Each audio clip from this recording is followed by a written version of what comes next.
know what one of the fastest growing businesses is in the US? Storage facilities. Really, really. They're a booming business here. And why is that, you may ask? Well, to house the many positions, the too many possessions to fit in one place problem. Storage facilities are even made the big time as a reality TV series called Storage Wars. It's about people who buy storage units, sight unseen, that renters have defaulted on, only to turn a profit by reselling its contents.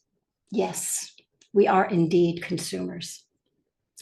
And our modern world is built on commerce, on buying and selling goods, and we are talked to and treated as consumers.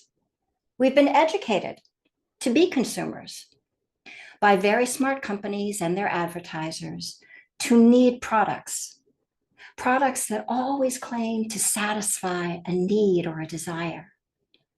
So we try and we buy more stuff, more gadgets, more lotions and potions, more food and clothing. We spend more on cars, services, entertainment, and possessions, all in the name of happiness. Hence the joke goes, the one who dies with the most toys wins. Years ago, I worked in a research clinic, and among other studies, hoarding was studied. At the time, hoarding wasn't as prevalent as it is today, with some 19 million people suffering from the disorder. The irony isn't lost on me that hoarding is such an issue in the US, and again, that storage facilities are one of the fastest growing industries. When our access to goods, resources, and services grows easier every day, that such a disorder would explode as access to goods and resources grows ever easier with the touch of a screen seems logical to me. But this begs the question, how much do we need? Do we really need to live well? Today, we begin the fifth and final precept that looks at this very issue. It reads, aware of the suffering caused by unmindful consumption, I undertake the training to cultivate good health, physically and mentally, by practicing mindful eating, drinking, and consuming. This month, I'd like us to consider the idea of unmindful consumption, what it means operationally. What do we need to live well? How much do we need? This is an alive inquiry because the answers will keep changing over the course of our life.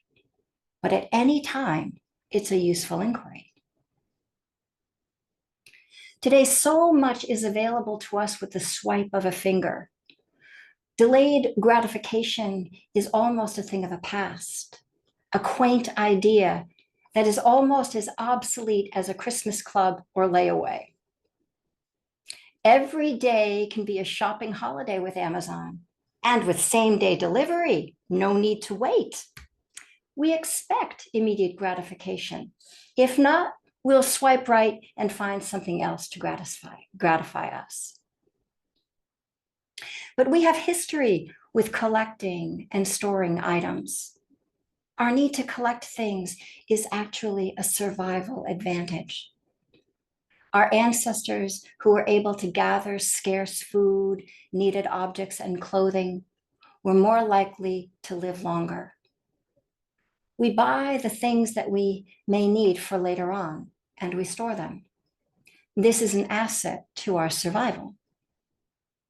Monastics, on the other hand, vow to live a life of voluntary simplicity, with only a few requisites necessary for living: robes, an alms bowl, a razor, a needle and thread, a belt, and a water strainer for removing impurities from drinking water.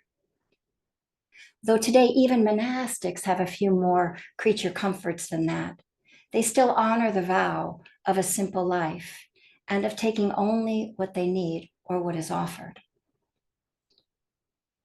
Yet we lay folk, we householders, live far more complex lives with demands on our time, money, and resources.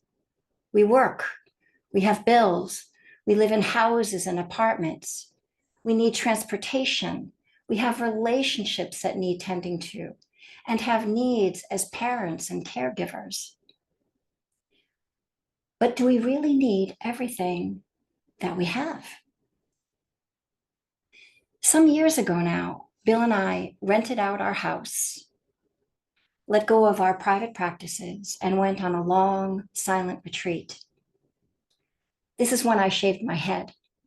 And I have never regretted letting go of the fussing over my hair or the expense. And I assure you, in retrospect, it was a burden lifted, and it still is.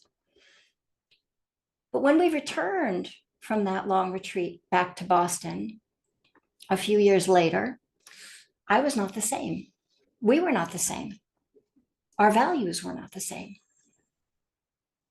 We didn't immediately return and put our house back the way it was. No. It was a process of discerning who we were now and what we needed to live well.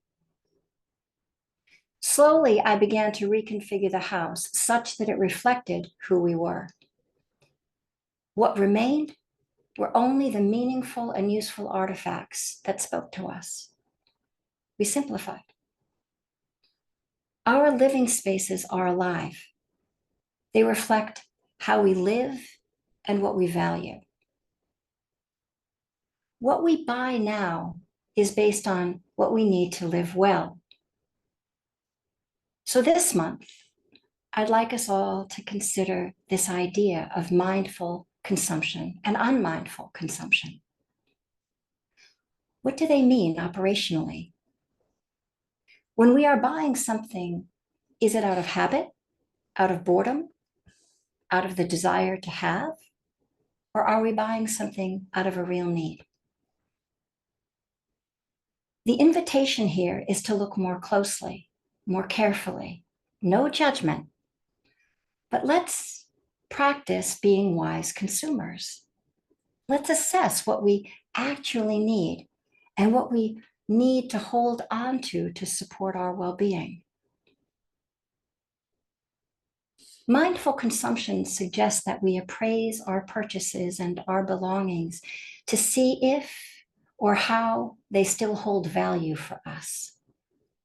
Since we can't take anything with us when we go, well, what do we want to hold on to? What really matters to us? What do we need to live well? And how much do we need? Live the question, as Rumi suggests. Live the question and keep asking it, because the answers will keep changing over the course of our life. We can do this. It's for our welfare to look in this way. Thank you for your kind attention.